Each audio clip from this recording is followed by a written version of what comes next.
Hello बच्चों, कैसे हैं आप सभी। उम्मीद करती हूँ आप सभी बहुत अच्छे से होंगे। क्लास की शुरुआत करते हैं। आज का चैप्टर है हमारा unit 3 the world of the living respiration in organisms.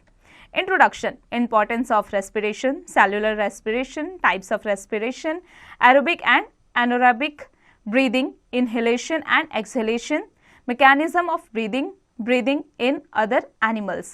Respiration is the most important life process common to all living organisms. Why do we respire? हम respire क्यों करते हैं? All living things need energy to do work just as machines need energy to run. All living organisms are made up of a number of cells. A cell is the smallest structural and functional unit of an organism. बच्चों, जितने भी living beings हैं उन्हें काम करने के लिए energy की ज़रूरत पड़ती है, ठीक वैसे ही जैसे मशीन को काम करने के लिए एनर्जी की ज़रूरत पड़ती है। इसी तरीके से जितने भी लिविंग बींग्स हैं, जितने भी लिविंग ऑर्गेनिजम्स हैं, वो कैसे बने हैं? नंबर ऑफ सेल्स से, जिनमें काफ़ी स्मॉलेस्ट स्ट्रक्चरल और फंक्शनल ऑर्गेनिजम्स होते हैं। Each cells perform various functions of life such as nutrition, excretion and transportation. To perform these functions, cells needs energy. Our body requires energy when we are eating, running, reading or even we are sleeping. हमारी body को energy की ज़रूरत पड़ती है जब हम खेल रहे होते हैं, भाग रहे होते हैं, दौड़ रहे होते हैं, चल रहे होते हैं, काम कर रहे होते हैं, खा रहे होते हैं, पी रहे होते हैं, इवन जब हम सो रहे होते हैं तब भी हमारी बॉडी को एनर्जी चाहिए होती है। Where does this energy comes from? लेकिन ये एनर्जी आती कहाँ से है? This energy is produced in the body from the food we eat. The food has stored energy which is released during respiration. Therefore, we aspire to produce energy needed by the body for various activities. और ये energy हमें कहाँ से मिलती है बच्चों? खाने से, जो खाना हम खाते हैं। When we breathe, we take in oxygen and breathe out air rich in carbon dioxide. The air breathed in it is transported to the cells. In the cells, glucose is oxidized in the presence of oxygen to release energy, water and carbon dioxide. The process of breakdown of foods in the cells with release of energy is called cellular respiration as it takes place inside the cells. Types of respiration. Respiration is of two types, aerobic and anaerobic respiration. Aerobic respiration. The process of respiration which occurs in the presence of oxygen is called aerobic respiration. वो respiration जो कि air के presence में होता है, oxygen के presence में होता है, उसे एरोबिक रेस्पिरेशन कहा जाता है। The breakdown of glucose occurs in the presence of oxygen. A large amount of energy is produced along with water and carbon dioxide. इसमें लार्ज अमाउंट ऑफ जो एनर्जी होती है वो प्रोड्यूस की जाती है किसकी हेल्प के द्वारा? वाटर और कार्बन डाइऑक्साइड के हेल्प के द्वारा। Glucose plus oxygen is energy plus carbon dioxide plus water. Anaerobic respiration. Respiration without oxygen is called anaerobic respiration. वो रेस्पिरेशन जिसमें ऑक्सीजन होती ही नहीं है उसे क्या कहा जाता है बच्चों? Anaerobic respiration. In this process very little energy is produced, glucose is broken down to ethyl alcohol and carbon dioxide with the production of energy. Glucose, anaerobic respiration, alcoholic plus carbon dioxide plus energy. We can respire anaerobically but for only a very short time. When we perform heavy and vigorous exercises and the demand of energy increases but the supply of oxygen is limited. Glucose, anaerobic respiration, lactic acid plus energy. In muscle, the lactic acid produced accumulates in the muscles which cause muscle cramps. We get relief from cramps by hot water, both और massage. बच्चों, जब भी lactic acid produce होता है हमारी body में तो हमें क्रैम्प्स फील होते हैं। और क्रैम्प्स कैसे ठीक होते हैं बच्चों? मसाज से या हॉट वाटर बैग से। This is because the blood circulation improves, which in turn improves the supply of oxygen to the muscles. This helps to convert lactic acid into carbon dioxide and water and the pain subsides. ये क्या करता है? यानी कि जो massage होता है या हॉट वाटर बाथ होता है वो क्या करता है कि हमारी बॉडी में जो ब्लड सर्कुलेशन होता है उसको इम्प्रूव करता है और ऑक्सीजन को वो हमारे मसल्स तक पहुँचाता है। Anaerobic respiration takes place in certain organisms like yeast and some bacteria. They can survive even in absence of air and are called anaerobes. Yeast is used to make wine and beer as it breaks down glucose into alcohol. The process of respiration involves breathing and cellular respiration. Anaerobic respiration में बच्चों कौन कौन से organisms आते हैं? East और bacteria. ये कई दिनों तक बिना ऑक्सीजन के जिंदा रह सकते हैं। Breathing, the process of taking in fresh air rich in oxygen and giving out air rich in carbon dioxide is called respiration. बच्चों, उस प्रोसेस को जिसमें हम ऑक्सीजन को इनहेल करते हैं बहुत लार्ज अमाउंट में है और कार्बन डाइऑक्साइड को एक्सहेल करते हैं बहुत लार्ज अमाउंट में, उसे क्या कहा जाता है? Respiration. Respiration is a continuous process which goes on till one lives. As long as there is life, respiration takes place. The number of times a person breathes in 1 minute is called the breathing rate. एक person 1 minute में कितना breathe करता है, कितनी बार सांस लेता है, उसे ब्रीदिंग रेट कहा जाता है. During breathing, inhalation and exhalation take place alternately and continuously. The breathing rate of a normal individual at rest is 15 to 18 times per minute. एक इंसान नॉर्मली 15 से 18 बार 1 मिनट में सांस लेता है. The breathing rate is not constant, it depends on the oxygen requirement of the body. जो breathing rate होता है वो कांस्टेंट नहीं होता है, वो आपके ऑक्सीजन, आपकी बॉडी में ऑक्सीजन लेवल कितना है, आपको की बॉडी को ऑक्सीजन कितनी मात्रा में चाहिए उस पर डिपेंड करता है. बच्चों, आगे बढ़ने से पहले आ जाते हैं फैक्ट्स टू नो पर. Breathing is also called external respiration. Breathing को एक्सटर्नल रेस्पिरेशन भी कहा जाता है. Activity 1, let us find out how the breathing rate varies under different conditions. Note down the breathing rate, the number of times you breathe in and breathe out in a minute while performing the following activities. बच्चों, इस activity के द्वारा आप ये find out कीजिए कि एक बार में आप मतलब 1 मिनट में आप कितनी बार सांसें लेते हैं और कितनी बार सांस को छोड़ते हैं.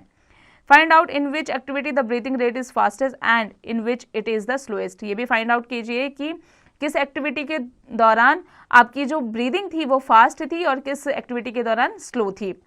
You may need to take help of your friend to record the rate. आप अपने फ्रेंड की हेल्प भी ले सकते हैं इसे रिकॉर्ड करने के लिए. बच्चों, इसकी प्रैक्टिस आप खुद से कीजिएगा. What do you observe? आपने क्या ऑब्जर्व किया? You will notice that the breathing rate is not constant. आप अंत में यही ऑब्जर्व करेंगे कि ब्रीदिंग रेट जो है वो कांस्टेंट यानी एक जैसा नहीं है. When the body works hard, breathing rate increases as the energy requirement increases. As a result, more oxygen is supplied to the cells and more food is broken down to supply energy. This is the reason why you feel hungry after doing strenuous exercise. During heavy exercise, breathing rate can increase up to 25 times per minute. जब भी आप कोई activity करते हैं, अगर आप hard work करते हैं, काफ़ी वर्क हार्ड कर रहे हैं एक दिन में या किसी पर्टिकुलर काम में, तो आपकी जो बॉडी है वो ऑक्सीजन की मात्रा को बढ़ा देती है, उसे ऑक्सीजन और ज़्यादा चाहिए होता है. और उसमें क्या होता है कि आपकी बॉडी के अंदर जो फूड है वो ब्रोक डाउन होकर के और एनर्जी सप्लाई करने लगते हैं. इसलिए जब भी आप ज़्यादा मेहनत करते हैं या फिर जिम में जाते हैं, ज़्यादा एक्सरसाइज करते हैं, तो आपकी बॉडी को खाने की ज़्यादा आवश्यकता होती है क्योंकि आपकी बॉडी के अंदर एनर्जी की मात्रा कम हो जाती है.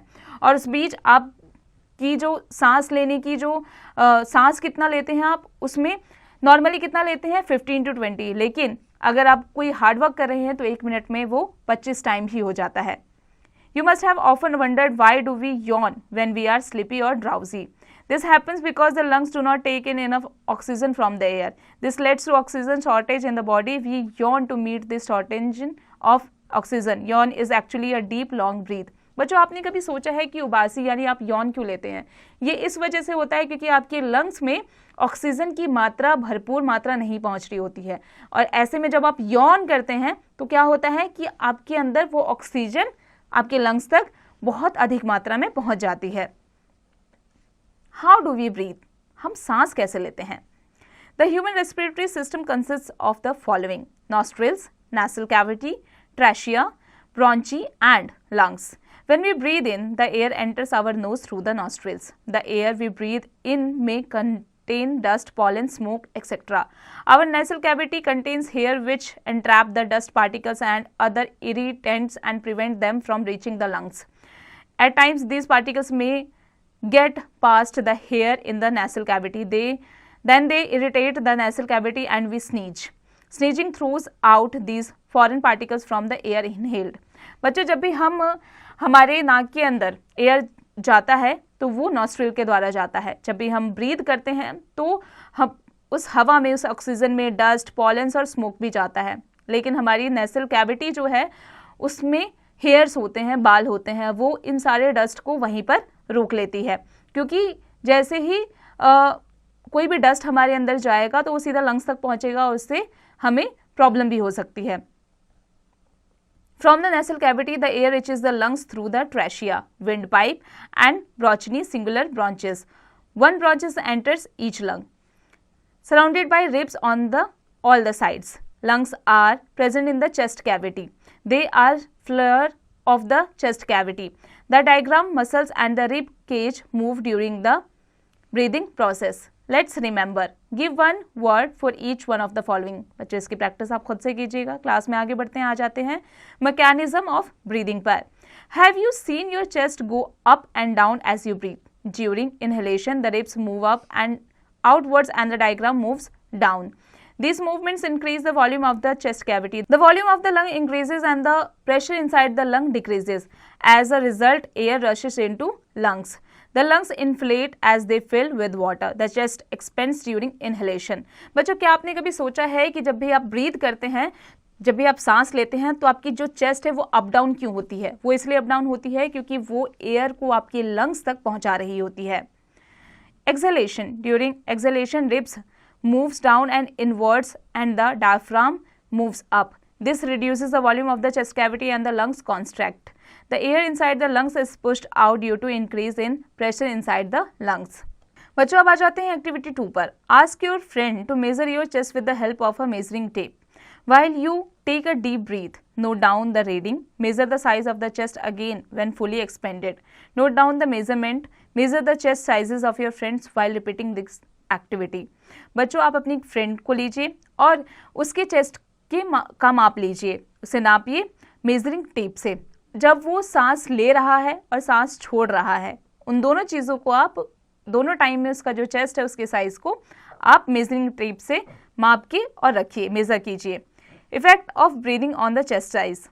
Find out which friend can expand her chest the most. बच्चों, इसकी प्रैक्टिस आप अपने दोस्त की सहायता से खुद से कीजिएगा.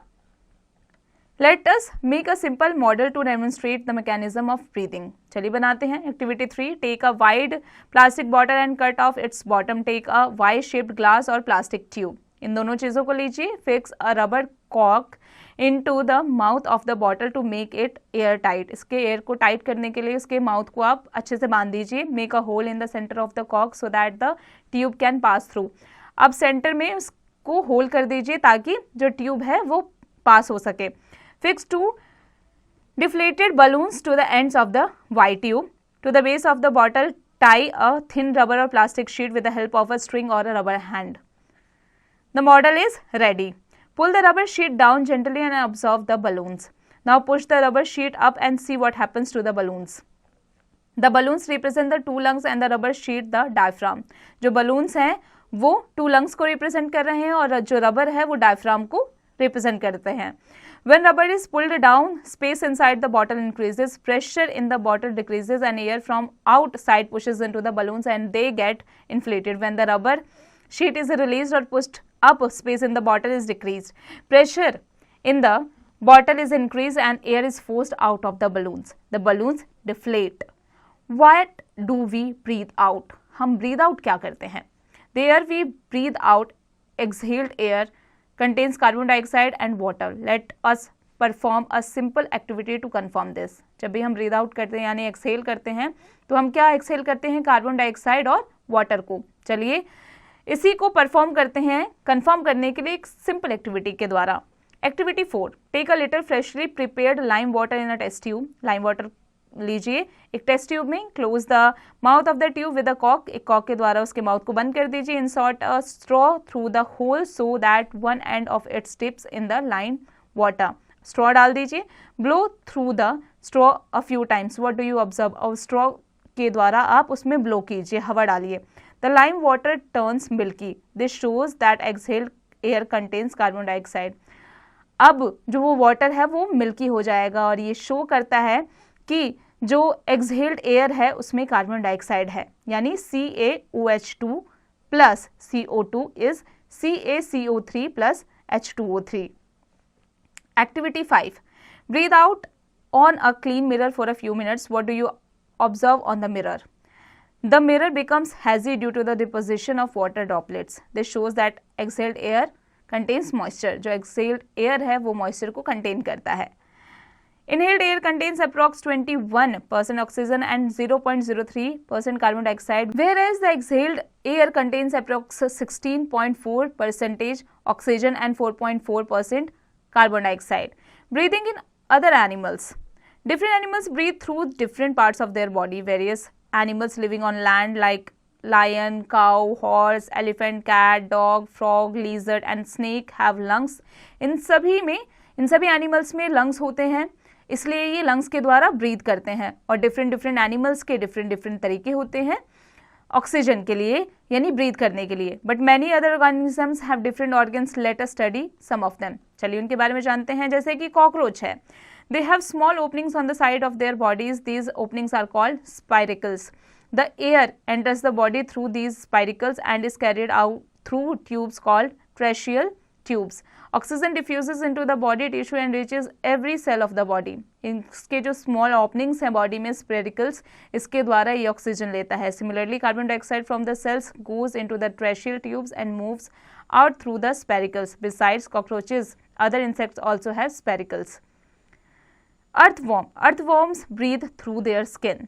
The skin of the earthworm is moist and slippery. Exchange of gases take place through this skin. The frogs can also breathe through their skin when in water. Their skin is also moist and slippery. जो earthworm होता है उसकी जो skin होती है वो काफ़ी slippery और moist होती है और वो अपने skin के द्वारा ही सांस लेती है. Fish breathe through gills. Gills help them to use the dissolved oxygen in water. Gills are projection of skin which are well supplied with blood vessels for exchanges of gases. बच्चों जो fish होता है उसके पास lungs नहीं होता, उसके पास क्या होता है, गिल्स होते हैं और पानी में जो भी ऑक्सीजन होता है इसके द्वारा वो ब्रीथ करती है. Respiration in plants. Plants also Aspire just like other living beings. They also need oxygen for survival. They take in oxygen from air and give out carbon dioxide. In plants, respiration can take place independently through different parts such as roots, stems and leaves. जो plants होता है other living beings के द्वारा organisms के जैसे ही उन्हें भी सांस लेने की ज़रूरत होती है, उन्हें भी ऑक्सीजन की ज़रूरत होती है ताकि वो अपने आप को ज़िंदा रख सके. और वो कैसे ब्रीथ करते हैं, वो रूट से, स्टेम से, लीव से ब्रीथ करते हैं. In plants, exchange of gases take place through tiny holes called stomata present on the surface of their leaves. The root cells also need oxygen to produce energy. Roots take in oxygen that is available in the small spaces between soil particles and give out carbon dioxide. Now you can guess why farmers plug or till the soil. In the cells of the plant, oxygen is used up to break down glucose into carbon dioxide and water just as in other organisms. Let us remember, fill in the blanks. बच्चों इसकी practice आप खुद से कीजिएगा. आ जाते हैं glossary पर. Aerobic respiration, the type of respiration in which breakdown of glucose occurs with the use of oxygen is called aerobic respiration. Breathing rate, the number of times a person breathes in a minute. Diaphragm, a large muscular sheet which forms the floor of the chest cavity. Exhalation, the process of giving out air or water from the respiratory organs. Gills, respiratory organs of aquatic organisms. Inhalation, the process of taking in air or water into the respiratory organs. Spiracles, an external opening from the trachea in insects. Summary. All living beings respire. It is necessary to produce energy needed by our body. Respiration is the process of taking in oxygen into cells, breaking down glucose into carbon dioxide and water with the releases of energy. The breakdown of glucose takes place in the cells of an organism. Cellular respiration. There are two types of respiration: aerobic respiration in the presence of oxygen and anaerobic respiration in the absence of oxygen. When the demand of energy increases during heavy exercise and the supply of oxygen is limited in our cells, food breakdown is by anaerobic respiration. Breathing is a part of the process of respiration wherein we take in fresh air rich in oxygen and give out rich in carbon dioxide. The process of taking in air is called inhalation and exhalation is the process of giving out air rich in carbon dioxide. Movement of the ribs and the diaphragm contribute in the process of respiration. Earthworms breathe through their moist skin. In fishes, exchange of gases takes place through gills and in insects through trachea. In plants, exchange of gases takes place through stomata. The roots take in from the soil. The breakdown of glucose in the plant cell is similar to the other organisms. Many animals like lion, elephant, horse, cow, cat, dog breathe through lungs, and the breathing process is similar to that of the humans. Yeast and some bacteria show anaerobic respiration. बच्चों अब आ जाते हैं इसके exercise पर. बच्चों अब आप इसके एक्सरसाइज की प्रैक्टिस खुद से कीजिएगा.